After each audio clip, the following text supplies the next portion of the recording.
Donc, bonjour à tous, bonjour à toutes, j'espère que vous allez bien. Donc, bienvenue sur cette nouvelle vidéo qui va être sous le format d'une interview avec Élodie Bastien que vous avez déjà vu sur ma chaîne YouTube, donc dans plusieurs conférences, notamment une sur les 4 accords Toltec. Donc, Élodie, je suis ravie de refaire cette interview avec toi. Bah écoute, moi aussi c'est un grand plaisir d'être avec toi sur ta chaîne et puis bonjour à tous. C'est toi qu'on va mettre à l'honneur aujourd'hui puisque je vais te poser des questions sur ton parcours, sur aussi ta posture de coach, mais sur plein d'autres choses que tu fais dans la vie et tu vas nous en parler. Est-ce que tu pouvais juste te présenter en quelques lignes qui tu es, enfin, qui est Élodie Bastien en fait? Ah bah alors déjà tout simplement, j'aurais trois caractéristiques qui je pense me marquent le plus. Ok. Je suis déjà créative parce que depuis toujours, j'ai toujours un peu créé avec mes mains. Des bijoux, du collage, de la peinture. J'ai fait aussi de la sculpture dans mon travail de prothèse-orthèse, esthétique où je fais des mains, des pieds, des doigts pour les personnes amputées et handicapées. J'écris de la poésie. Voilà, qu'est-ce que je fais d'autre? La photo. Bref, j'aime tout ce qui est créatif, donc je suis une grosse créative. Altruiste parce qu'effectivement, j'ai toujours été tournée vers les autres et j'ai toujours aimé tout ce qui est en fait en rapport avec la compréhension de l'être humain, le développement personnel. Je suis très empathique, très hypersensible sur les liens avec les autres. Et une dernière caractéristique, c'est, qu'est-ce que je pourrais dire, que je suis pleine d'énergie. Oui, Euh, c'est vrai. voilà, ce qui me caractérise vraiment, c'est ça. Voilà, c'est mon dynamisme, mon côté rayonnant, mon côté punchy, comme on dit. Ok, j'aime beaucoup ta présentation finalement sous forme de trois caractéristiques et ça empiète un petit peu sur ma deuxième question, mais c'est pas grave du tout. Est-ce qu'il y a un truc qui te représente, une expression, une image, un voyage, une musique, quelque chose, tu vois, d'un peu moins formel, mais qui te représente et qui soit un petit peu personnel, intime, subjectif? Alors, là, ce qui me vient, c'est du coup, mon entreprise, je l'ai appelée Libère ton soleil intérieur. Donc, le soleil, c'est vraiment un élément symbole qui est assez fort chez moi. Donc, je vous ai dit, je suis pleine d'énergie. Donc, il y a ce côté assez rayonnant, ce côté aussi chaleureux, ce côté dynamisme et réconfortant et aussi pleine de feu. Après, j'ai une musique que je trouve qui est assez, qui n'a rien à voir, mais Je sais j'adore la laquelle, salsa. je sais laquelle c'est. J'adore la salsa et la vida sur un carnaval de Celia Cruz qui est pour moi toute l'énergie et de se dire qu'en fait on peut avoir une vie compliquée, on peut avoir des moments où on se sent seul, on peut avoir des moments où ça va pas, mais finalement on est toujours dans cette idée que il y a toujours quelque chose qui nous raccroche et qui nous fait nous donner du sens dans notre vie et qui nous fait finalement se dire finalement moi je choisis de vivre une vie pleine, une vie pleine de joie et je la fais comme un carnaval en fait. Donc ouais, oui, la vie d'Assoum J'adore, carnaval. j'adore ta réponse qui en fait parle un petit peu aussi de tu vois, ton désir de vie et le fait que tu sois quelqu'un qui soit extrêmement proche et accroché à la vie. Et d'ailleurs, ça me fait penser à une autre question que je voulais te poser sur la résilience, mais ça, on en parlera plus tard quand on sera bien lancé, tu vois. J'avais envie de te demander, donc maintenant, aujourd'hui, Elodie, tu es coach. Et je voulais te demander en fait, qu'est-ce qui t'a poussé vers le coaching en sachant que tu n'as pas toujours été dans l'accompagnement à la personne. Qu'est-ce qui a fait que tu t'es dit, je vais aller vers le coaching parce que je sens que c'est pour moi, en fait. Alors, déjà, j'ai envie de dire que la vie n'est pas linéaire et c'est vrai que plutôt adolescente, j'avais pas confiance en moi, j'ai du mal à m'intégrer à l'école parce que très timide, j'osais pas, voilà, me faire, puis je n'étais pas acceptée par les autres. Bon, j'ai subi le harcèlement scolaire aussi et je me suis construit un petit peu plus en étant effacée, à pas oser être moi-même. Et j'ai vécu une vie tout simple en fait. Et ce qui m'a vraiment poussée à être cette femme aujourd'hui que je suis et aller dans le coaching, c'est qu'un jour en fait, je me suis retrouvée dans la rue avec juste 3 valises et de me dire mais qu'est-ce qui s'est passé? J'étais depuis 3 ans dans une relation où je pensais être avec l'homme de ma vie, être la plus rayonnante possible, et finalement je suis éteinte, je n'ai plus rien, je n'ai plus d'argent, je n'ai plus d'endroit où aller, je ne sais plus qui je suis et je ne sais plus pourquoi j'en suis arrivée là. Donc à ce moment-là, je me suis dit mais qu'est-ce qui se passe? Les réponses, je les ai trouvées dans des livres, notamment j'ai compris que j'étais dans une relation toxique avec quelqu'un de manipulateur. J'ai appris ce que c'était que le pervers narcissique. Bien sûr, je me suis fait accompagner par des thérapeutes. J'ai cherché à comprendre, mais l'idée, c'était de me dire, bon, là, j'étais privée de liberté, j'étais heurtée par rapport à un état de sidération où je me disais, mais qu'est-ce qui s'est passé? Ce jour-là, pour moi, il y a un avant et un après Elodie que j'ai été. Je dirais, c'est la fameuse phrase qui fait partie aussi d'un film.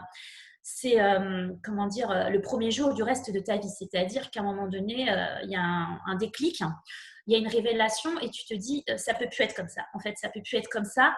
Je peux pas juste dire je tourne la page et je passe à autre chose. Moi, j'ai besoin de comprendre. J'ai besoin de comprendre pourquoi je suis rentrée dans la manipulation, pourquoi j'ai vécu l'emprise, pourquoi finalement, qu'est-ce qui s'est passé. Effectivement, connaître mes failles. Donc, travailler sur la confiance en moi, travailler sur mes croyances, travailler sur les mécanismes qui finalement m'ont emmené là-dedans. Et j'ai fait un peu ce schéma un peu du combattant toute seule. C'est-à-dire que même en essayant de rentrer dans une association de femmes, d'être de victime aux femmes de violences conjugales, puisque en vrai, j'ai vécu la violence conjugale, hein, il y avait des violences psychologiques et autres. Et en vrai, ce qui m'est arrivé à ce moment-là, c'est de me dire, je me sens seule, pas toujours comprise par la famille, je me raccroche à des livres, mais c'est long, quoi, en fait. J'ai juste la soif j'ai l'optimisme de me dire, maintenant j'ai une page blanche devant moi parce que je suis enfin libre de mes chaînes, hein, je les ai rompues, et je me dis, mais maintenant, qu'est-ce que j'en fais, en fait? Est-ce que je passe à autre chose et c'est tout? Ou est-ce que je me dis, je veux rebondir et je veux me servir de cet élément qui pour moi était un élément, comment dire, qui m'a anéanti? Est-ce que je le transcende? Est-ce que je le transforme? Est-ce que j'en fais une lâchenie? C'est-à-dire, je rebondis et je deviens la meilleure version de moi-même et je viens transformer cette mauvaise rencontre en finalement la rencontre qui me fait me reposer la question, me dire est-ce que je suis vraiment alignée avec moi-même? Est-ce que vraiment je suis au top de ma version? Et du coup, j'ai préféré me dire cette histoire doit avoir un sens. Cette histoire doit être pour moi celle qui me fait me rebondir. Donc, c'est là qu'en lisant des livres de développement personnel, j'ai commencé à me prendre au jeu. Depuis toujours, j'ai toujours adoré la psychologie et le développement personnel, mais je pensais que ce n'était pas pour moi parce que voilà, je suis une hypersensible et je me suis toujours dit non, les hypersensibles, bien sûr, peuvent comprendre, mais ils vont en pâtir trop et ne pas être avec une prise de recul. J'avais à peine 30 ans, même pas. Du coup, j'avais déjà changé d'optique puisque j'avais déjà mûri. Et je me suis dit, bon, bah, finalement, ce coaching-là, ce que j'apprends en développement personnel, ça devient vraiment quelque chose qui fait partie de mon quotidien. C'est-à-dire que non seulement j'apprends à comprendre pourquoi je suis arrivée dans cette histoire, et j'arrive aussi à me transformer, mais aussi j'ai cette envie de le transmettre aux autres, parce que je vois que ça fonctionne sur moi, parce que je vois des résultats immédiats, complètement. Et du coup, c'est devenu d'un coup ma mission de vie. Je me suis dit, pourquoi pas me reconvertir, puisque j'ai le choix d'être actrice de ma vie et de maintenant faire ce que je veux et de rebondir. Et en même temps, me dire, moi j'ai galéré finalement pour comprendre les clés, les rouages de tout ce qui se passait. Et est-ce que je ne peux pas transmettre ça aux autres? Est-ce que je ne peux pas faire une synthèse de mon parcours, puisque j'ai été une victime et aujourd'hui je ne le suis plus? J'ai beaucoup plus de force, j'ai carrément, je dirais que je suis passée de la personne qui subit à la personne qui agit, qui est actrice, donc qui n'est plus dans une attente qui se passe des choses de l'extérieur. Donc, j'ai envie de transmettre ça aux autres et c'est pour ça que donc, je me suis lancée dans le coaching. Je me suis formée, j'ai fait ma certification et aujourd'hui, je propose mes services justement pour aider les gens qui sont dans des relations toxiques, dans l'emprise, dans la manipulation et la perversion narcissique. Ben, franchement, déjà, merci pour ton partage. Merci parce que c'est vraiment hyper intéressant. Et il y a juste voilà, une voiture qui passe, c'est une voiture. Et encore plein, enfin, empreint de résilience, comme je le disais juste avant. Donc, on va y venir, du coup, puisque tu veux en venir, on va y venir.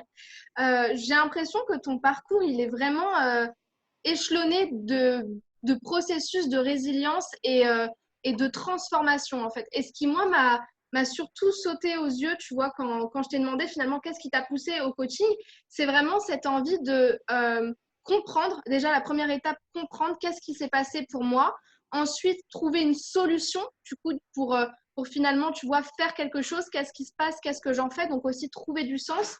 Et parce que j'en ai trouvé du sens et que pour moi, c'est devenu un état d'esprit, le retransmettre aux autres parce que finalement, quelque part, je ne peux pas avoir trouvé une forme de bonheur, une forme de trésor personnel et le garder que pour moi parce que je pense que le développement personnel, c'est aussi cette notion de partage de connaissances et de partage de façon d'être heureux aussi, parce que c'est aussi ça finalement. Et juste, c'est pour te dire, si je regarde un peu par là, c'est parce que j'ai ma petite feuille et je note au fur et à mesure ce que tu me dis. Et moi, j'ai beaucoup aimé vraiment cette notion de ben, je peux pas juste me voiler la face en me disant j'ai vécu une relation toxique et maintenant je vais faire un petit peu comme je peux et puis je vais continuer ma vie qui me correspond pas forcément sans me poser de questions. Et pourquoi je te parle de résilience? Parce que tu es passé d'une personne que finalement tu connaissais pas tant que ça, à qui tu t'étais vraiment, tu vois, tu t'étais pas vraiment posé la question de si ta vie te correspondait. Et parce que tu as eu cet événement tragique, après tu vas nous en parler si tu veux bien, peut-être plus en détail, tu t'es dit finalement, bah, cet événement-là qui pour moi a été tragique, qui pour sur le moment peut-être a été négatif, destructeur, je vais en faire un sens et je vais en faire, si tu veux, le point de départ, le chapitre 1 d'un nouveau livre. Et c'est super inspirant, vraiment la résilience qui est dans ton parcours et dans ton discours est vraiment bluffante. Vraiment, c'est bluffant. Merci Et à toi. du coup, est-ce que tu peux peut-être nous parler de cet événement tragique et à quel moment tu t'es dit, tiens, il faut que je trouve du sens et parce que en fait, si tu vois, enfin, je sais pas si tu veux si tu sais où je veux en venir, mais le truc c'est que la résilience, tu vois, cet esprit de je vais changer les choses et je vais les tourner pour moi en fait, pour que ça soit bénéfique pour moi, c'est pas donné à tout le monde si tu vois ce que je veux dire. Et je me dis qu'il y a combien de femmes qui étaient dans ton cas, qui étaient victimes, qui le sont encore aujourd'hui parce qu'elles n'ont pas trouvé la force ou le courage ou peu importe l'espoir de se dire peut-être qu'il y aurait mieux derrière. Donc, est-ce que si tu avais peut-être un conseil ou peut-être un élément de réponse pour nous dire qu'est-ce qui a fait qu'en fait, tu as pu transformer cet événement et le métamorphoser. Alors, si tu veux, quand on me demandait comment ça va suite à mon histoire, je répondais, j'ai décidé d'aller bien. Alors, je ne sais pas si tu vois la différence, c'est pas je vais bien, Ouais. c'est en gros je décide. Donc, je suis l'auteur et je suis actrice. Ce qui m'est arrivé, je ne sais pas, vraiment, je n'ai pas réfléchi à ça, mais c'est grâce à cette histoire que j'ai aussi découvert ma force, que j'ai découvert mes ressources intérieures, c'est-à-dire je pensais que j'étais la petite, je me voyais encore la petite fille timide qui a vécu le harcèlement scolaire, qui en plus vit quelque chose de monstrueux dans son couple et qui ne comprend pas ce qui se passe. À un moment donné, je me suis juste dit, mais non, en fait, là, c'est stop, en fait. Tu vas avoir 30 ans, qu'est-ce que tu veux? Donc, décide. J'ai décidé de partir. C'est vrai que, comme tu dis, beaucoup de gens ne sont pas partis. J'ai pris un concours de circonstances parce que, en fait, ce qui s'est passé, pour la faire courte, parce que cette histoire est assez longue et compliquée, en gros, si vous voulez, mon ex m'a dit en 20 minutes de prendre mes affaires et de m'en aller.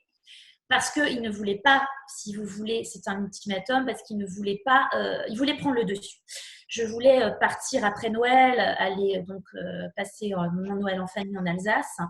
Et du coup, il n'a pas supporté en fait que je lui dise, bon, bah, puisque ça ne marche pas, puisque je t'ai tout donné et que tu ne veux plus rien de moi, que tu vois pas tous les sacrifices que je fais, que tu n'acceptes pas qui je suis, que tu veux me changer, que…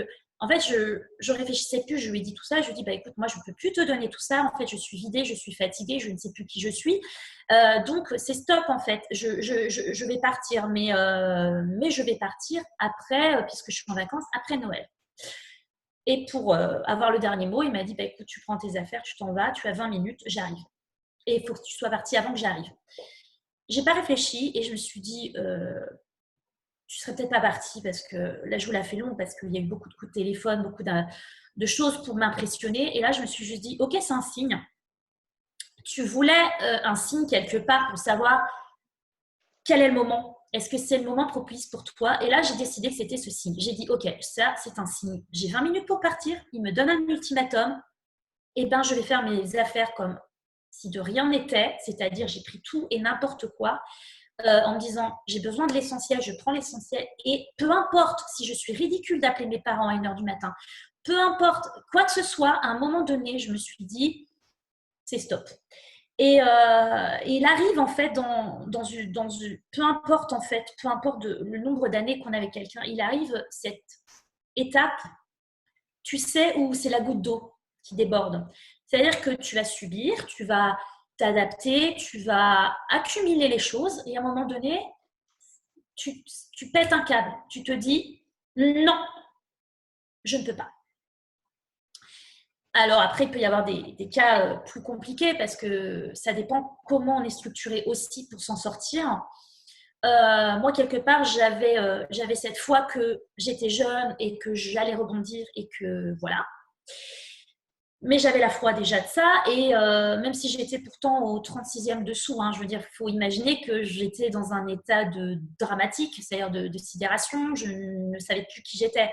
C'est-à-dire que vous ne savez pas pourquoi vous êtes dans la rue. Vous savez que vous partez, mais vous ne savez pas pourquoi. Vous ne pouvez pas dire c'est un manipulateur. Ça, vous n'avez pas des mots. Vous n'avez pas des mots ni sur en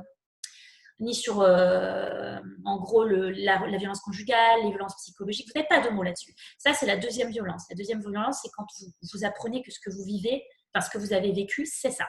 Vous le nommez, vous le conscientisez. C'est une deuxième violence. Quand vous avez compris que tous les mensonges depuis le départ n'étaient pas à la réalité, c'est une deuxième violence parce que vous vous rendez compte que le puzzle bout à bout, c'est un mensonge un tissu de mensonges depuis des années. Et comment arriver à la résilience, c'est-à-dire à un moment donné, moi je suis passée par assumer. La première chose, c'est assumer, c'est-à-dire que vous êtes face à des amis, face à une famille, et vous n'avez pas des mots pour expliquer ce qui se passe, parce que vous n'êtes pas encore dans ce schéma d'avoir lu tous les livres, d'avoir tout compris. Donc, vous êtes juste en train d'expliquer ce qui se passe. Et à un moment donné, vous avez juste l'impression de retrouver, enfin moi j'ai retrouvé la pire chose qui était horrible, c'est-à-dire c'était l'impression d'être dans une cour d'école où on te montre du doigt et vous t'expose ce que tu avais caché dans le plus secret, puisque j'en avais parlé à personne de ce qui se passait, vu que le tissu de mensonge c'était ce qui se passe entre nous dans le couple doit rester dans le couple, sans se rendre compte que finalement vous gardez le secret de la violence conjugale en fait.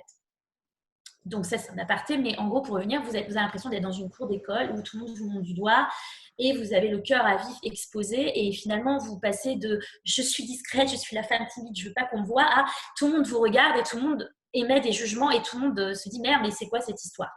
Voilà ce qui s'est passé. C'est que vous passez, je me suis dit « bon, finalement, c'est mon avis, alors je vais assumer, ça fait mal, j'en souffre » et du coup, je l'exprimais dans les mots, dans la poésie en fait, parce que je me suis reconnectée à ce qui était pour moi une de mes créativités qui me permettait de me libérer et d'être juste moi, puisque je couchais mes émotions.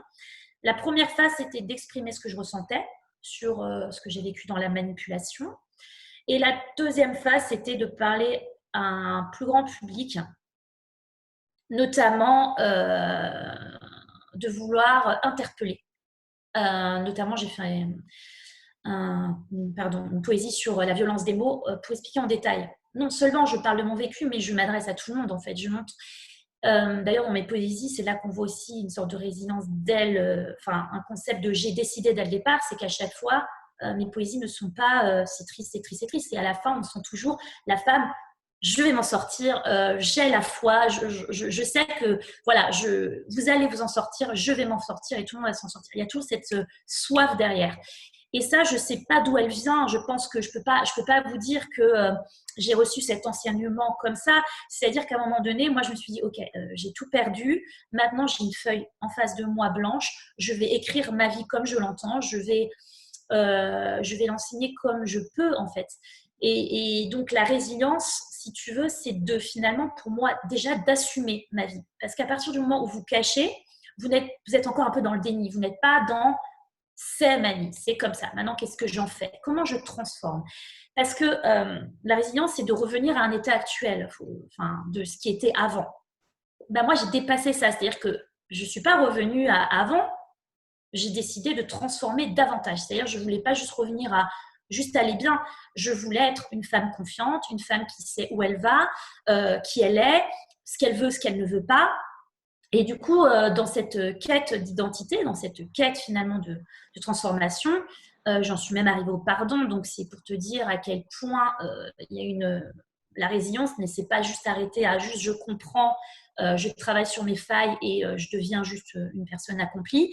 Mais c'est de se dire maintenant, je ne vis pas du tout dans la rancœur, je ne vais pas oublier ce qui se passe. Mais je vais me dire finalement merci à cet événement de m'avoir ouvert les yeux sur finalement qu'est-ce que je veux faire de ma vie et comment en fait je veux organiser ma vie. C'est encore une fois une très très belle réponse. J'ai noté plusieurs choses. Je ne sais pas si j'arriverai à en faire quelque chose de concret, de compact.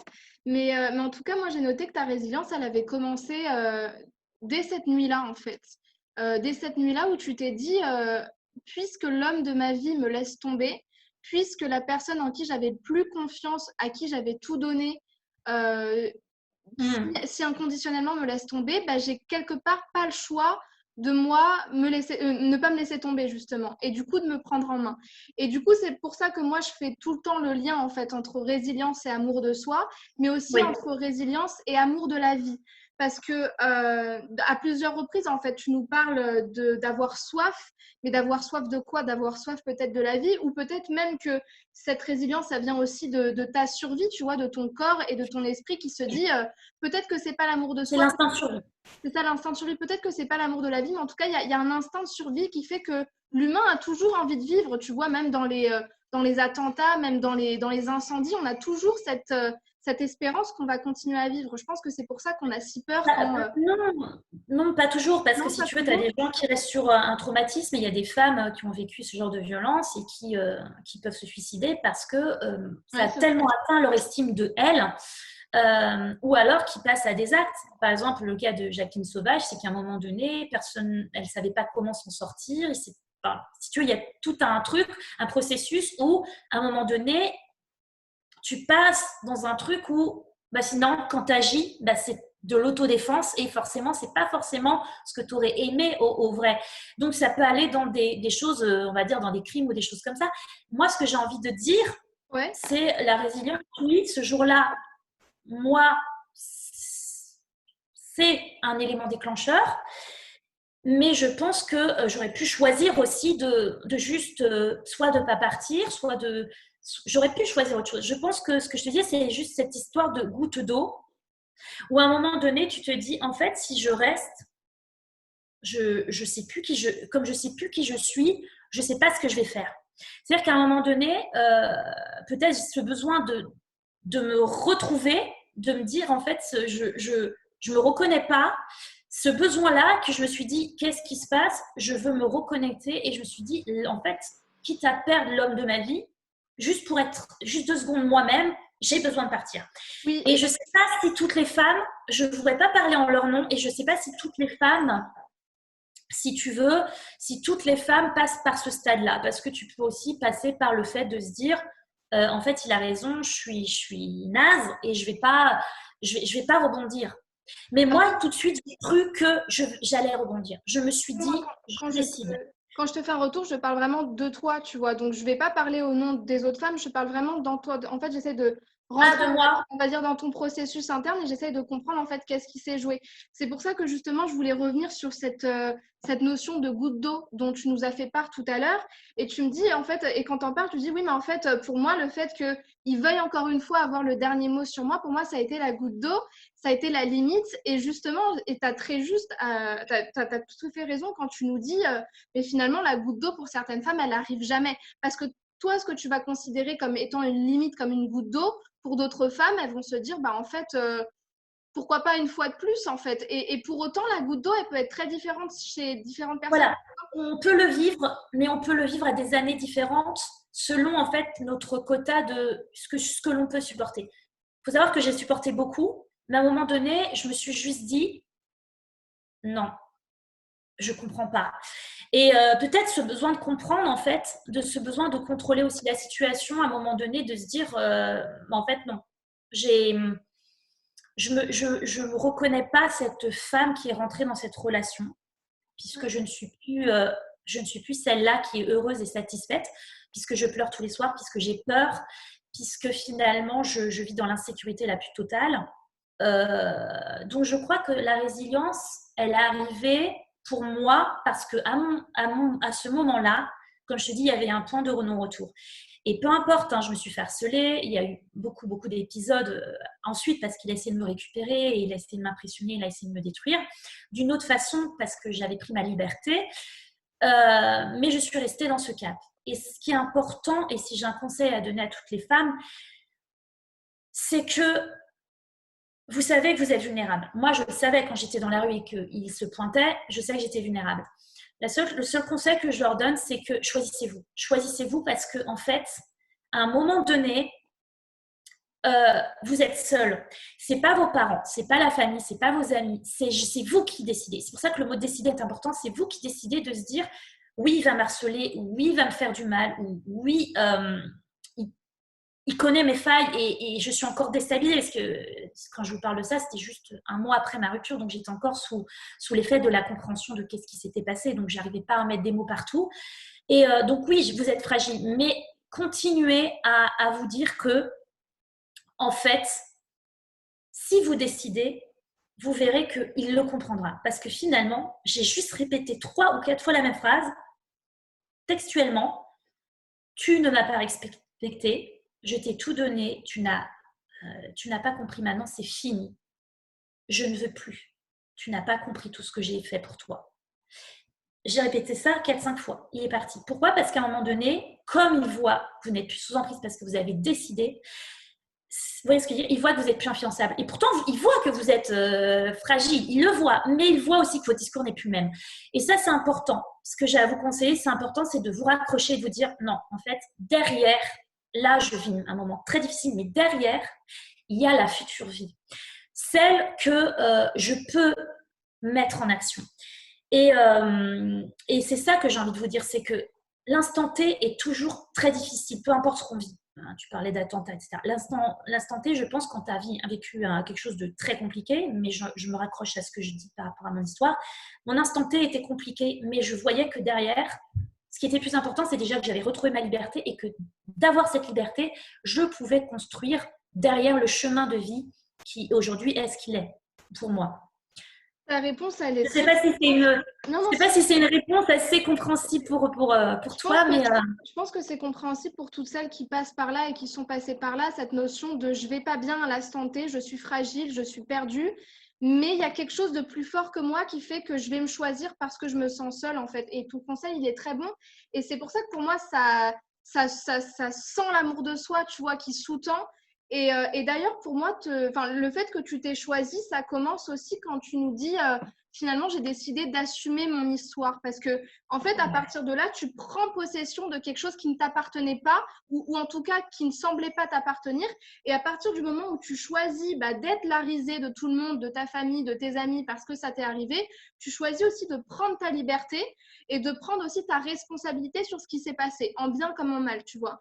Et de dire finalement à haute voix, bah oui, il m'est arrivé ça, c'est bien, c'est mal, c'est tragique, c'est tout ce que tu veux, mais aujourd'hui, il m'est arrivé ça, je ne sais pas comment, je ne sais pas pourquoi, mais moi, je vais me choisir parce que je vois l'horizon. Et tout à l'heure, tu me parlais de voilà, cette soif qu'il y a derrière de plus. Et c'est pour ça que moi, je parle, encore une fois, de désir de vie, parce que cette soif de plus, cette soif de s'apporter quelque chose de plus beau que ça, de peut-être plus joli que ça comme vie, en fait, comme suite à notre histoire personnelle, moi, je l'associe au désir de vie en général, tu vois, le désir de vivre, en fait, de s'accrocher à la vie. Et je trouve que c'est un beau conseil. Un peu l'instinct de survie dont on parlait tout à l'heure aussi, parce que à un moment donné, si tu veux, quand tu es allé au plus bas, que souvent tu utilises le mot misérable, mais quand tu es plus bas, que tu es misérable et que finalement tu as tout perdu et que finalement tu as juste devant toi l'horizon et dire bon, parce que maintenant je suis allée au bout du bout, je ne peux que rebondir. Et souvent, les gens qui se sont accomplis, c'est quand ils ont vécu ce drame, peu importe lequel drame c'est de vivre un truc où tu as tout perdu, où tu sais plus où tu en es, et tu dis, bon, ok, ben maintenant, finalement, vu que j'ai tout l'avenir devant moi et vu que je suis allée au plus bas, ça te crée cette soif, en fait. Si tu veux, je pense que c'est un mécanisme humain qui te dit, et souvent, les gens qui ont réussi, c'est parce qu'ils ont soit vécu quelque chose de dramatique dans leur enfance et ils ont dit, ok, bon, bah, maintenant que j'ai vécu ça, je vais le transformer, je vais faire ça. Ou alors, là, à un instant T, ma vie ne sera plus comme avant. Parce qu'en fait, quand tu vis un trauma, ta vie n'est plus comme avant. Bien sûr, mais Et, du coup, tu vois, ouais. moi, tu voulais continuer ta phrase? Non, je voulais juste dire qu'elle n'est plus comme avant. Et c'est à ce moment-là que tu es dans le moteur. Et quand tu es dans le moteur, tu te choisis. Parce qu'à un moment donné, tu vas mourir. En fait, il faut le dire. Parce que quand ton âme est éteinte, quand tu ne t'aimes pas, quand tu te sens mais au plus bas, au plus mal, voilà. Tu vois ce que je veux dire? Tu as besoin de Donc oui, trouver. assumer pour moi, c'est la première chose que je conseillerais aux gens, c'est assumer en fait. Parce que peu importe ce que vous avez vécu, vous ne pouvez pas demander à une personne de comprendre tout, en fait, puisqu'elle n'est pas passée par là. Et j'ai choisi cette part-là, de me dire, ma famille, mes amis ne comprendront jamais ce que j'ai vécu. Et c'est OK. C'est OK parce que c'est mon histoire. Peut-être qu'il y a des choses que je vais garder pour moi intimement et que finalement, ça m'arrange aussi de ne pas les dire. Et aussi peut-être que finalement, pour sortir de cet état de victime, bah, il faut assumer. Parce que ça veut dire que tu restes plus la fille à plaindre. Tu restes plus celle comment dire, Ta posture change. c'est ça. Tu te dis, bon, bah, puisque j'ai assumé, puisque maintenant je vous ai tout dit et que c'est pas agréable, mais voilà, finalement, maintenant, on passe à autre chose en fait. Je suis en train de rebondir là, je mets des actions en place. J'ai juste eu besoin, pour être honnête, de vous dire ce qu'il en est. Mais à chaque fois, chercher d'être validée par les autres, en fait, ça ne me rendait pas service. Ça me faisait pleurer plus qu'autre chose. Donc, ce moment-là, j'ai décidé d'accepter que les gens ne pourraient pas comprendre. Il y a une autre chose dont on n'a pas forcément fait mention dans la résilience et dans l'instinct de survie aussi, tu vois, cette envie de changer quelque chose et de se donner mieux, de se donner une suite en étant libre. C'est ce que toi, tu as trouvé, et je pense que c'est ce qu'on trouve tous aussi comme solution pour transformer ça, justement, c'est de trouver du sens. Et toi, tu nous dis que Oui, tu as commencé à finalement vouloir t'exprimer. Donc, toi, tu l'as trouvé dans la littérature, mais on peut aussi le retrouver dans la musique, dans la photographie. Tu as toujours exactement. aussi la photographie, dans plein de choses, la danse, peu importe. Et en fait, tu vois, cette idée de. En fait, il y a deux notions. En fait, tu as trois notions. Tu as la notion de survie. Je vais mourir, il faut que je me raccroche à quelque chose. Si c'est pas l'amour de moi, alors c'est l'amour de la vie. La deuxième chose, c'est le fait de toucher le fond. Je peux pas aller plus bas, donc je ne peux que évoluer, tu vois. Et la troisième chose, c'est le sens, tu vois. C'est cette idée que je suis au fond du fond du fond. Je veux même pas me lever, je peux pas manger, je comprends rien, je veux plus parler. Donc, il faut que je trouve du sens. Et souvent, ça passe par quelque chose qui est pas. Tu vois, c'est pour ça que l'art, c'est souvent ce qu'on choisit, parce que l'art, c'est une façon de dire ce qu'on ressent sans vraiment mettre de mots. Quand tu peux pas mettre de mots, ou forcément sans avoir de personne à qui parler, quand tu n'as pas de personne qui te comprend, ou quand il y a pas de personnes aptes et compétentes à t'écouter, parce que c'est lourd à écouter, tu vois, les histoires de violence conjugale, de douleurs profondes, de trahison existentielle. Et du coup, l'art, c'est une bonne solution, je trouve, pour transcender ça, justement, tu vois, pour à la fois exprimer ta douleur, mais en même temps en faire quelque chose de beau et en faire quelque chose qui a du sens, en fait. Exactement. La première fois où je me suis connectée à ce sens-là, c'est quand, tu as raison, c'est quand j'ai écrit mon livre, donc Les fleurs de la liberté. Donc, vous comprenez bien Ouais. derrière le titre, le mot liberté qui est assez fort, et les fleurs, c'est ce qu'on récolte. Ça, c'est aussi le printemps, c'est le renouveau, c'est tout ce qui pousse, qui germe. Donc, effectivement, j'ai voulu transformer les fleurs du mal, le côté tragique, un peu noir de Baudelaire, hein, justement, cet optimisme qui me caractérise. Et oui, je suis vraiment d'accord avec toi sur tout ce que tu dis. Et d'ailleurs, c'est ce que je propose dans mes ateliers avec mon association Le Moi Profond.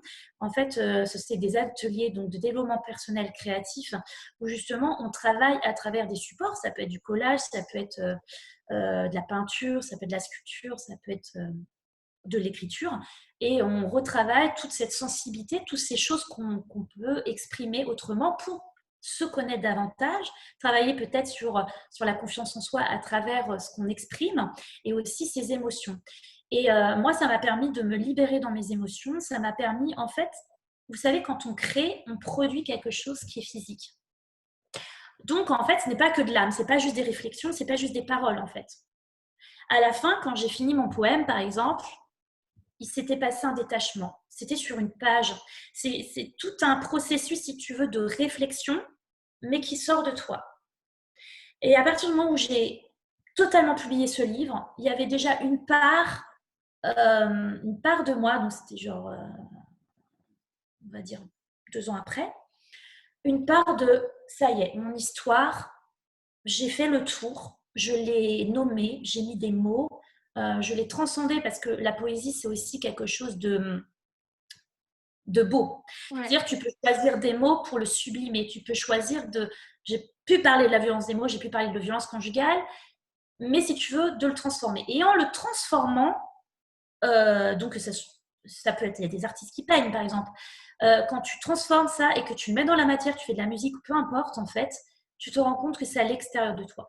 Et tu peux être créatif dans différents domaines parce qu'en fait, si tu montes une entreprise ou si, je ne sais pas, tu crées une association ou bref, tu fais quelque chose qui a pour toi un sens d'un coup et qui se détache de toi, alors là, tu es déjà sur pour moi, sur ce chemin de résilience, c'est de vraiment commencer à prendre du recul avec son histoire, le détacher et en faire quelque chose.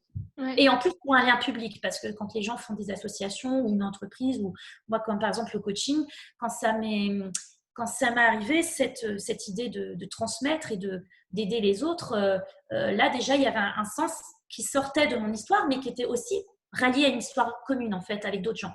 Ouais. Et du coup, le fait de donner du sens, ça te propulse encore plus dans ce qu'on disait avant, c'est-à-dire je ne suis plus victime, mais je décide d'en faire quelque chose. Parce que si on prend par exemple le cas des associations où finalement il y a des personnes qui ont vécu des choses incroyablement tragiques et qui en font quelque chose qui du coup, tu vois, c'est une forme de projet, de processus qui sort de toi. Tu l'as très très bien expliqué, hein. Et du coup qui te met aussi une distance entre ce que tu as vécu et du coup, c'est plus vraiment subjectif, tu vois, c'est quelque chose qui devient objectif et qui touche les autres. Et en même temps, ça te propulse dans une posture où bah, tu es la personne qui, par son événement tragique, en a fait quelque chose de physique, de partageable, avec lequel on peut connecter.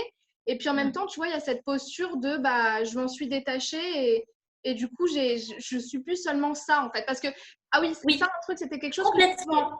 je voulais absolument t'en parler, c'est cette notion aussi quand tu es victime de quelque chose, ça peut être plein de choses, ça peut être la maladie, ça peut être tu as perdu un enfant, ça peut être les violences conjugales, plein de choses. Souvent, tu es ça. Tu es la femme qui a été battue, tu es la femme qui a perdu tu veux dire l'étiquette? L'étiquette. Mais c'est pas juste une étiquette, tu vois, c'est vraiment... et c'est un peu, tu vois aussi...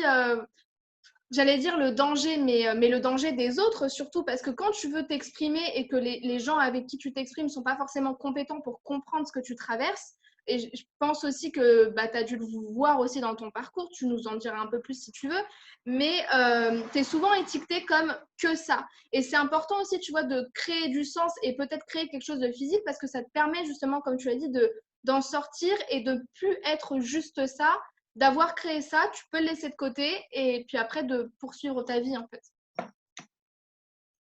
Oui, et si tu veux aussi un petit truc que je voudrais rajouter par rapport à ce que je te disais, quand j'ai fait mon livre, en fait mon livre, c'est mon histoire, ne m'appartient plus. Parce qu'à partir du moment où tu la mets sur l'espace public, c'est pas juste toi avec toi en fait. C'est-à-dire que d'autres femmes peuvent se retrouver dans ton histoire. Ça peut être des textes militants, ça peut être des textes qui peuvent être pris pour des prises de conscience. Donc en fait, ce sens devient un sens commun et pas juste ton sens propre à toi. Et ça, c'est important aussi. C'est comme une musique en fait. Tout le monde va pleurer sur une musique d'amour ou chanter cette chanson en s'identifiant. En fait, à un moment donné, c'est ça, je pense, que tu voulais dire dans l'art, c'est qu'à un moment donné, chacun peut s'approprier et du coup, ça ne t'appartient plus. Et donc, du coup, ta souffrance, finalement, ta souffrance, c'est pas que la tienne, en fait, puisque d'autres peuvent comprendre.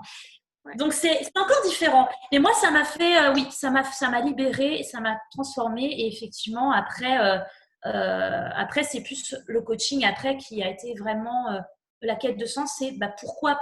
Donc aujourd'hui, je suis coach en harmonie relationnelle. Donc j'aide toute personne coincée dans des relations compliquées à identifier donc déjà la relation toxique, à comprendre les mécanismes et adopter la posture adéquate pour s'en préserver. Ça veut dire quoi? Ça veut dire que tout simplement, aujourd'hui, tu vois, tout cet apprentissage, je me dis, en fait, mon histoire a du sens puisque aujourd'hui, j'aide les personnes qui, elles, ont vécu ces relations toxiques. Et moi, j'ai perdu du temps à courir partout, à essayer de lire des livres et tout. Aujourd'hui, je peux arriver avec des séances, avec mon expérience et tout ce que j'ai pu apprendre aussi avec les outils de ma formation, arriver à leur dire, voilà, maintenant, il y a des clés en fait. Vous n'êtes pas seul, vous êtes accompagné. Parce que c'est vrai que, les associations, souvent, ils sont dans l'urgence. Est-ce que vous êtes encore dans le couple? Est-ce que vous êtes encore en train de subir ces violences? Et donc, essayez de vous extirper de là. Effectivement, après, il y a des suivis plus ou moins psychologiques. Mais souvent, si vous n'avez pas été, entre guillemets, fan battue, il y a ce sentiment de, c'est pas au premier plan. Et c'est vrai qu'à un moment donné, oui, mais il faut quand même qu'on soit écouté. Il faut quand même que... Parce que si vous sentez qu'il n'y a pas vraiment une écoute et qu'il n'y a pas de travail personnel là-dessus, comment vous voulez vous exprimer? Souvent, ce sont des femmes qui ont été dans le secret aussi. Je l'étais moi-même dans le secret. Donc déjà, commencer à libérer la parole, c'est déjà difficile quand on n'a pas été écouté. Et si en plus, c'est un peu difficile d'en parler, c'est pas toujours évident. Alors effectivement, je pense que des séances de coaching donc personnalisées permettent vraiment à la femme d'être en lieu sécure et se dire, OK, déjà, j'ai Ou à quelqu'un qui l'homme, est parce qu'il y a là. des hommes aussi. Comment? À la femme ou à l'homme. Oui, tout à fait. Oui, c'est parce qu'on parlait des associations de femmes. Oui. Effectivement, à l'homme aussi, de se dire, oui, bien sûr, il y a des hommes qui vivent des relations toxiques, évidemment. Je veux dire, il n'y a pas de sexe à ça. Mais c'est vrai que pour le coup, d'être en face de quelqu'un qui non seulement a déjà vécu ça et qui s'est déjà posé les problématiques, mais qui en est sorti et qu'aujourd'hui devient aussi quelque part un modèle, quelque chose... Ouais, C'est important d'être source d'inspiration pour tout à fait. les gens parce que ça leur prouve aussi que c'est possible. Et moi, je pense que c'est ça aussi mon message, c'est de se dire c'est possible en La fait. preuve en image, quoi, la preuve vivante un peu. Non, mais C'est oui, ça, mais je pense que c'est comme toute personne qui c'est se vrai. spécialise dans, je sais pas, par exemple, toi, experte en amour de soi, c'est que ton apprentissage intérieur, en fait, de ton chemin, tu as envie de le transmettre, tu as aussi envie de dire aux gens, moi, je sais pourquoi je vous dis ça, parce que j'ai un peu tout appris, tout expertisé à l'intérieur. Et ça, je pense qu'on est meilleur, en fait, dans ce qu'on a le plus connu, en fait, dans ce qu'on a été le plus... je veux dire, quand c'est tellement de douleur, quand c'est tellement de questionnements, je veux dire, et ça sort de nos tripes. Donc forcément, on est les meilleurs là-dedans, puisque ça... Et encore, le quête de sens est complètement là-dedans. Tout à Puisque fait. ça a un sens pour nous, puisque c'est quelque chose qui sort de nos tripes, donc forcément, on est le meilleur là-dedans. Exactement. Et juste pour une dernière chose par rapport au sens, puis après, je vais te poser une dernière question qui pour moi est très importante. Par rapport au sens, tu vois, c'est marrant parce qu'on a parlé de donner du sens, on a parlé de transcender, on a parlé de mettre aussi à l'extérieur de soi, mais donner du sens, c'est aussi donner raison. Et je voulais juste l'expliciter parce que c'est différent, tu vois, de dire c'est un événement tragique, pervers, narcissique. Et quand tu donnes du sens, tu donnes raison à l'événement de le dire, à l'événement d'avoir été. Et c'est ce qu'on a dit en fait pendant toute notre interview, parce que c'est comme tu dis, finalement, cette relation, j'ai marqué, grâce à cette histoire, j'ai découvert ma force, c'est ce qui t'a permis de découvrir ta force, de te découvrir douée en poésie, mais aussi d'être compétente pour aider les autres, pour accompagner les autres, donc du coup pour devenir qui tu es aujourd'hui. Et vraiment donner du sens, c'est aussi donner raison à ce qui n'est pas forcément évident ou naturel d'avoir été et d'avoir existé dans le passé. Maintenant, ma dernière question, c'est finalement, Élodie, quelle femme es-tu aujourd'hui? Est-ce que tu penses que tu as totalement changé, tu n'es plus du tout la même, ou est-ce que tu as évolué? Quelle histoire, en fait, quel mot tu mets sur qui tu es aujourd'hui et quelle femme c'est Élodie Bastien aujourd'hui, en fait? Alors, Question, non, je te l'ai déjà dit quelque part dans le début. Je pense qu'il y a deux personnes en fait. Il y a celle d'avant et celle d'après. Mes proches, ma famille, enfin les gens qui me connaissent depuis petite, ne me reconnaissent pas. C'est-à-dire que la petite fille Elodie, là, de faire une interview, ça aurait pas été normal. Hein. Enfin, il faut imaginer assumer, parler de soi comme ça. Voilà, j'arrivais pas à réciter mes poésies à l'école ou faire mes oraux. J'étais incapable de faire ça. Donc, qui je suis devenue? Je suis devenue, je pense... Tu sais, tu parles souvent de chercher à être une femme de valeur. Moi, je me suis rendu compte en fait que pour être une femme de valeur, bah, c'est un peu ce que je te disais, ne plus être en réaction, mais être dans l'action. C'est-à-dire ne pas attendre qu'un événement t'arrive dessus pour dire, bon, je vais ajuster comme ça. Mais je me suis dit, bon, il m'a fallu cet événement pour finalement devenir cette femme, mais je veux que ça perdure. Donc, du coup, je suis toujours cette femme actrice de ma vie, cette femme qui cherche à s'accomplir, qui cherche à toujours vivre ses rêves, en fait, atteindre ses objectifs qui me sont propres à moi-même. Donc, aujourd'hui, je suis cette femme qui C'est comme si, moi ça me brûle les lèvres, hein. Excuse-moi de te couper la parole, oui, mais j'ai la sensation que tu es un peu, tu es la même, mais tu es un peu née de nouveau. C'est-à-dire que tu es la même Élodie, il y a les restes, il y a la créativité, la sensibilité, mais c'est comme si tu étais née de nouveau, en fait. Tu vois, comme s'il y avait une seconde alliance. Renaissance, oui, c'est ça. Renaissance. Une renaissance, oui, c'est une renaissance. D'ailleurs, oui, oui, mon livre finit par ça, en fait, cette phrase-là.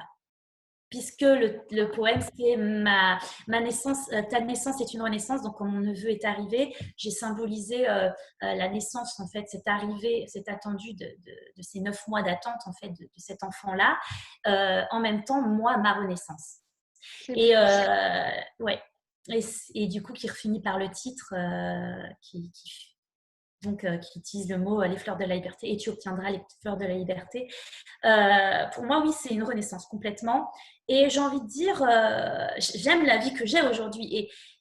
Et c'est pour ça que peut-être ça va être choquant, mais il faut avoir de la gratitude aussi pour nos pires moments. Parce que si on a... Oui, je sais. C'est choquant. Bon, ça, c'est pas trop choquant non plus, tu vois. Mais dire merci finalement à des mauvaises rencontres. Étonnant, je dirais. Surprenant. Voilà, faut passer à un certain cap pour se dire bah oui, merci. Parce que finalement, j'étais pas cette femme-là.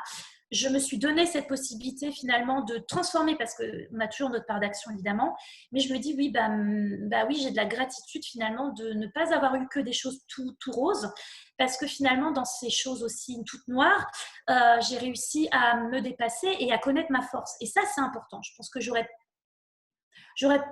pas accédé à ça de cette façon-là. Parce que ça a été extrêmement brutal. C'est bien, j'aime bien quand tu dis finalement de cette façon-là, parce que tu remets pas tout sur l'événement. C'est vraiment moi personnellement, Élodie, j'aurais pas accédé à ça de cette façon-là. Ça veut vraiment dire en fait que c'est pas l'événement en lui-même qui m'a transformée, c'est moi qui, dans l'événement en lui-même, me suis transformée au gré de ce qui s'est passé en fait, mais par ma propre action. Exactement. Et c'est pour ça que mon message aussi, c'est il y a celles qui ont vécu, celles qui sont dedans, et celles aussi, on peut informer, on peut expliquer, on peut être en préventif de qu'est-ce qu'une relation toxique, qu'est-ce qu'une relation saine, qu'est-ce que la manipulation, quels sont les mécanismes en amont. Donc, si tu veux, pour moi, j'interviens, mais donc, lors d'une reconstruction et pendant pour aider une personne, parce que c'est pas attendre d'être au plus bas dans la relation. C'est à un moment donné de dire ça ne va pas, on peut encore partir et on peut ne pas arriver au point d'être complètement au plus bas. On peut partir avant aussi. Donc, si tu veux, oui, on n'est pas obligé de vivre complètement ces événements. Moi, je l'ai vécu. Bon, c'est devenu ma mission de vie et je l'accepte telle qu'elle, et tant mieux, parce que c'est aussi une façon pour moi de rebondir. Mais je veux aussi faire comprendre aux gens qu'on peut être acteur avant de vivre des drames, en fait, si c'est possible. Après, oui, je suis d'accord avec toi. Après, j'ai l'impression quand même que c'est vachement tendance commune, tu vois, d'attendre le dernier moment. Je ne sais pas si c'est humain, je ne sais pas si c'est tout le monde qui fait ça, mais tu vois, il y a comme, encore une fois, une forme de donner. Bonne question. Même dans la tragédie, hein, tu vois, c'est comme si finalement, parfois, on attendait que ça crame, que la poêle, elle saute, parce qu'on a besoin d'attendre le moment T pour partir. Comme si finalement, parce qu'au fond, quand tu sais que tu es dans une relation qui ne fonctionne pas, tu ne sais pas encore si c'est vraiment hyper toxique au point que vraiment il faille couper les ponts. Parce que c'est vrai, c'est aussi ce qu'on nous dit. On nous dit souvent, oui, une relation, c'est pas toujours tout rose, c'est pas toujours tout comme ci, comme ça. Et du coup, je pense que aussi, ce qu'on nous dit, ça forge aussi cette tendance à attendre, attendre, attendre. Et quand on se fait prendre, bah là, on n'a pas le choix, donc on part. Donc, tu vois aussi, Oui. peut-être qu'on… Bon, après, on ne va pas commencer à dire nous sommes dirigés par je sais pas quoi, mais tu vois, mais tu as comme cette tendance de comportement qui fait que on n'est pas tout le temps libre de tout, mais que quand on va mourir, bah là, c'est là qu'il faut agir quelque part. Alors qu'en fait, on peut agir dès le début. Oui, parce qu'on a accès directement à notre instinct de survie. Et Oui, cet instinct de survie, c'est de se dire, qu'est-ce que tu prends comme décision? Qu'est-ce voilà. que tu fais en fait, là? Hop, tu es dans l'action. Alors que tant qu'on n'a pas l'urgence, le rouge qui s'allume, bah, finalement, on va attendre, on prend la… Tu vois ce que je veux dire? S'adapte. Et c'est le fait d'être face à ce danger imminent, puisqu'à un moment donné, ça devient imminent, et ben tu te dis, là je sors, là je pars, et ce point de non-retour, je pense que c'est ça. Mais est-ce que c'est totalement humain? Je crois que oui, c'est une caractéristique humaine. Je pense. Après, je n'ai pas encore vraiment totalement lu sur ce sujet pour te dire. Ok, est-ce que tu aurais un dernier mot peut-être pour cette fin d'interview? Résilience, choisir, renaissance peut-être? Qu'est-ce Une que je couleur. pourrais dire? Comment? Une couleur pour cette fin d'interview? Une couleur. Je sais pas. Une couleur, très intéressant. Là, tu touches à mon côté Oui, artistique. j'avoue que là, je copie un Couleur, peu. C'est pas de une moi. couleur. Euh, j'ai un mot, tiens, comme dans mes fins Ah, de site. J'aime bien dire les mots. Euh, authenticité. Je pense que quand j'atteins mon authenticité, c'est là où j'étais plus alignée. Comme je vous ai dit, tu peux avoir honte de ton histoire, tu peux te sentir pas comprise, mais en fait, tu es authentique. Donc, tu l'as vécu, tu l'as pas vécu. Mais moi, mon authenticité, ça m'a beaucoup permise de me dire, oui, je suis comme ça, oui, là, aujourd'hui, devant vous, j'assume totalement ça, mais je pense que c'est aussi le départ d'une belle vie. Parce que finalement, être authentique, c'est assumer, c'est l'amour de soi, tu vois. ouais, Tu vois, totalement. c'est-à-dire que tu assumes ton côté d'ombre comme ton côté de lumière. Ouais, tout à fait. Et en fait, on n'est ni tout noir ni tout blanc. Il y a aussi des niveaux de gris, tu vois. Et donc, du coup, la couleur pourrait être le gris. Je n'aime pas cette couleur, mais Ouais, ouais, c'est ça un va gris. être le gris de l'association, voilà, du bien, du mal, le yin, le yang et de tout ça. Donc, soyez authentique, assumez vos parts d'ombre comme vos parts de lumière, parce que montrer toujours sa part de lumière, c'est tout le monde le fait. Mais en fait, on est aussi très fort quand on montre aussi notre part de vulnérabilité. Mm, mm. Et juste Et pour ça, parler c'est une un peu, force. pour faire référence à l'esthétisme, à la beauté, parce qu'on parle aussi d'amour de soi, moi j'adore, tu vois, je suis beaucoup sur les réseaux sociaux les femmes qui sont dans le courant qu'on appelle du body positivisme. Ce sont toutes ces femmes qui sont mères, donc ont des vergetures, ont des kilos en trop, donc elles s'assument, ont des problèmes de peau, mais elles s'assument, ont des maladies, mais elles s'assument. Et finalement, quand on comprend que être authentique, ça peut aussi être une forme de code de la beauté, que ça peut être une nouvelle beauté, un nouveau regard sur soi, je pense que là, on est sur une perspective de s'accepter vraiment, tu vois. C'est ça. Dans un monde où l'apparence compte beaucoup, finalement, l'authenticité, c'est aussi avoir du charisme. Parce que Oui, ah oui, totalement. quand tu dis, en fait, moi j'ai vécu ça, mais tu vois, aujourd'hui, ça ne me pose pas de problème, ou même j'ai encore du travail à faire sur la confiance en soi. En vrai, assumer ça, waouh, quelle vulnérabilité, et en même temps, quel charisme, parce que tu montres au fait que tu peux être vulnérable et en même temps assumer totalement ça, c'est assez fou. Donc, osez être vous-même, osez montrer votre part d'ombre et surtout, surtout, prenez soin de vous. C'est vraiment, vous êtes votre plus belle personne, votre meilleure amie, et prenez-vous par la main et décidez de… C'est ça. Voilà. Ok, bah écoute, merci Elodie d'avoir accepté cette interview avec moi. J'ai été vraiment, c'était Avec top, j'ai plaisir. adoré. Et voilà, bah, laissez-nous des commentaires pour nous dire ce que vous en avez pensé. N'hésitez surtout pas. Peut-être des questions aussi à poser à Elodie. Elle vous répondra sous cette vidéo. Laissez-nous un pouce bleu et puis n'hésitez pas à vous abonner à la chaîne pour en savoir plus sur cette chaîne qui parle d'amour de soi. Très bien. Merci à toi, Chloé, et à bientôt tout le monde. Au revoir!